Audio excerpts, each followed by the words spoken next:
ಇವತ್ತು ಶತಮಾನಗಳ ಕನಸು ಈಡೇರಿದ ದಿನ. ಇವತ್ತು ಐತಿಹಾಸಿಕವಾಗಿ ಸ್ವರ್ಣಾಕ್ಷರಗಳಲ್ಲಿ ಬರೆದಿಡಬೇಕಾದ ದಿನ. ಇವತ್ತು ಭಗವಾನ್ ಶ್ರೀರಾಮ ಮತ್ತೆ ತಾನು ಹುಟ್ಟಿದೂರಿನ ಒಳಗೆ ವಿರಾಜಮಾನನಾಗಿ ನಿಂತ ದಿನ. ಇಂಥ ಒಂದು ಭವ್ಯ ಕ್ಷಣವನ್ನ ದೇಶದ ಖ್ಯಾತ ದಿಗ್ಗಜರುಗಳು ಕಣ್ತುಂಬಿಕೊಂಡ್ರು. ಶ್ರೀರಾಮನ ಪ್ರಾಣ ಪ್ರತಿಷ್ಠಾನಕ್ಕೆ ಸಾಕ್ಷಿಯಾದ ಗಣ್ಯರು.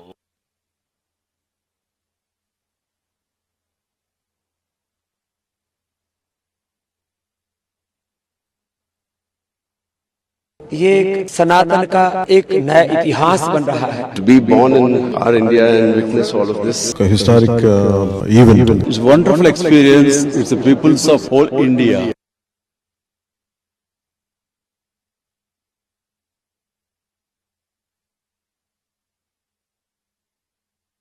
ಇದು ಬರೀ ಪ್ರಧಾನಿ ನರೇಂದ್ರ ಮೋದಿ ಸಂಕಲ್ಪವಲ್ಲ.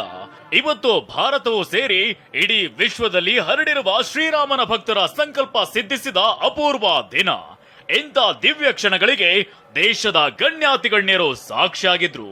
ಕ್ರೀಡೆ, ಸಿನಿಮಾ, ರಾಜಕೀಯ, ಕೈಗಾರಿಕೆ, ಧಾರ್ಮಿಕ, ನ್ಯಾಯಾಂಗ ಕ್ಷೇತ್ರವು ಸೇರಿ ಭಗವಾನ್ ಶ್ರೀರಾಮನ ಪ್ರಾಣ ಪ್ರತಿಷ್ಠಾನದಲ್ಲಿ 500ಕ್ಕೂ ಹೆಚ್ಚು ಅತಿಥಿಗಳಿದ್ರು. ಜೀವನದಲ್ಲಿ ಒಮ್ಮೆ ಮಾತ್ರ ಬರುವ ಈ ಕ್ಷಣಗಳಲ್ಲಿ ಪಾಲ್ಗೊಂಡು ಪುಳಕಿತರಾದ್ರು.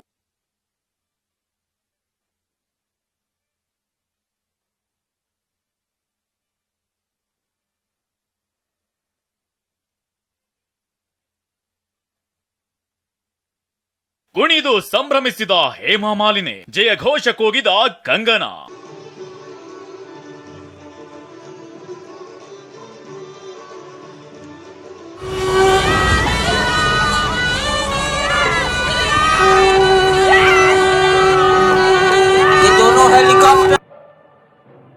ಅಯೋಧ್ಯೆಯಲ್ಲಿ ತಾರಾ ಮೇಳವಿತ್ತು.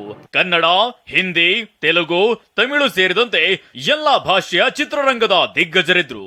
ಅಮಿತಾಬ್, ಪುತ್ರ ಅಭಿಷೇಕ್ ಬಚ್ಚನ್, ಅನುಪಮ್ ಖೇರ್, ಮೆಗಾಸ್ಟಾರ್ ಚಿರಂಜೀವಿ, ಪುತ್ರ ಚರಣ್, ಪವನ್ ಕಲ್ಯಾಣ್, ಸೂಪರ್ ಸ್ಟಾರ್ ರಜನಿ, ಧನುಷ್, ಪತ್ನಿ ಆಲಿಯಾ ಜೊತೆ ರಣಬೀರ್ ಕಪೂರ್, ಕಂಗನಾ ರನೌತ್, ಗಾಯಕರುಗಳಾದ ಶಂಕರ್ ಮಹದೇವನ್, ಸೋನು ನಿಗಮ್, ಕೈಲಾಶ್ ಖೇರ್ ಸೇರಿದಂತೆ ಬೆಳ್ಳಿತೆರೆಯ ಬಹುತೇಕರು ಕಂಗೊಳಿಸಿದ್ರು. ವಿವೇಕ್ ಓಬಿರಾಯ್, ರಂದೀಪ್ ಹೂಡಾ, ಮಧುರ್ ಭಂಡಾರ್ಕರ್, ಕನಸಿನ ರಾಣಿ ಹೇಮಾ ಮಾಲಿನಿ ನೃತ್ಯ ಮಾಡಿ ಗಮನ ಸೆಳೆದ್ರೆ ಕಂಗನಾ ಜಯಘೋಷವನ್ನ ಕೂಗಿದ್ರು.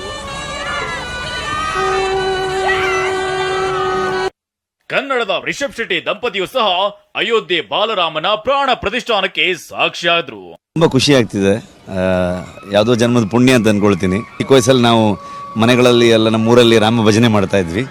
ಇವತ್ತು ಇಂಥ ಒಂದು ಅದ್ಭುತ ಒಂದು ಸಂದರ್ಭಕ್ಕೆ ನಮ್ಮನ್ನು ಕರೆದಿರೋದೇ ತುಂಬಾ ಖುಷಿ ಕೊಡ್ತಿದೆ. कोई शब्द ही नहीं है बोलने के लिए. हम लोग इतने खुश हैं, अपने आप को बहुत भाग्यशाली समझते हैं. बस यही कहेंगे कि राम राम जय राजा राम, राम राम जय सीताराम. ಇದಷ್ಟೇ ಅಲ್ಲ, ಅಂಬಾನಿ ಬ್ರದರ್ಸ್ ಫ್ಯಾಮಿಲಿ ಸಹ ಮೆಂಚಿತು. ಕ್ರಿಕೆಟ್ ಸ್ಟಾರ್ಗಳಾದ ಸಚಿನ್, ವೆಂಕಟೇಶ್ ಪ್ರಸಾದ್, ಅನಿಲ್ ಕುಂಬ್ಳೆ ದಂಪತಿ ಸೇರಿ ಸಾಕಷ್ಟು ಕ್ರೀಡಾ ತಾರೆಗಳಿದ್ರು. ದೇಶದೆಲ್ಲೆಡೆಯಿಂದ ಬಂದ ಕಾವಿದಾರಿಗಳು ಈ ದಿವ್ಯ ಕ್ಷಣಗಳನ್ನ ಕಣ್ತುಂಬಿಕೊಂಡ್ರು. ಕರ್ನಾಟಕದ ಪೇಜಾವರ ಶ್ರೀಗಳು, ಸುತ್ತೂರು, ಕಾಗಿನೆಲೆ, ಬೋವಿ, ರಾಮಕೃಷ್ಣ ಆಶ್ರಮದ ಸ್ವಾಮೀಜಿ ಸೇರಿದಂತೆ ಇನ್ನಿತರರು ಈ ಐತಿಹಾಸಿಕ ಸಂಭ್ರಮದಲ್ಲಿದ್ರು. ಸಾಧು ಸಂತರ ಸಾನ್ನಿಧ್ಯದಿಂದಾಗಿ ಇಡೀ ಕಾರ್ಯಕ್ರಮ ಕೇಸರಿ ಬಣ್ಣ ಸೂರೆ ಮಾಡಿದಂತಿತ್ತು. ಯುಪಿ ಸಿಎಂ ಆಮಂತ್ರಣ ಒಪ್ಪಿ ಮಾಜಿ ಪ್ರಧಾನಿ ದೇವೇಗೌಡರು ಕುಟುಂಬ ಸಮೇತರಾಗಿ ಬಂದಿದ್ರು. HDK ಪುತ್ರ ನಿಖಿಲ್ ಸಹ ಇದ್ರು. ಈ ಪ್ರಾಣ ಪ್ರತಿಷ್ಠಾನ ಅವಕಾಶವನ್ನ ಮೋದಿಗೆ ಆ ದೇವರೇ ಕರುಣಿಸಿರುವಂತ ಪಿಎಂಗೆ ಮಾಜಿ ಪಿಎಂ ಅಭಿನಂದಿಸಿದ್ರು.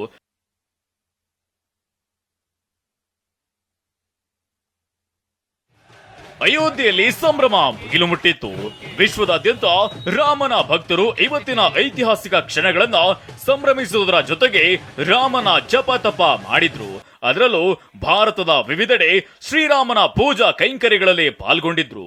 ದೇಶದ ವಿವಿಧೆಡೆ ಕೇಂದ್ರ ಸಚಿವರಾದ ಅಮಿತ್ ಶಾ, ರಾಜನಾಥ್ ಸಿಂಗ್, ಪ್ರಹ್ಲಾದ್ ಜೋಶಿ, ಪಿಯೂಷ್ ಗೋಯಲ್ ಸಹ ರಾಮನ ಪೂಜೆಯಲ್ಲಿ ಪಾಲ್ಗೊಂಡಿದ್ರು.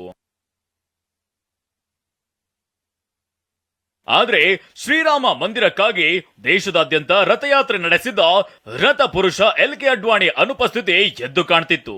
ಅದೇನೇ ಇರಲಿ, 5 ಶತಮಾನಗಳಿಂದ ಇಂಥ ಒಂದು ಅಪೂರ್ವ ಗಳಿಗೆಗೆ ಕಾದಿದ್ದರು ಶ್ರೀರಾಮನ ಭಕ್ತರು. ಬಾಲರಾಮನ ಮಂದಿರ ಲೋಕಾರ್ಪಣೆ ಆಗಿದೆ. ಇಡೀ ದೇಶದ ಮನೆ ಮನಗಳಲ್ಲೂ ಬರೀ ರಾಮನಾಮ ಒಂದೇ.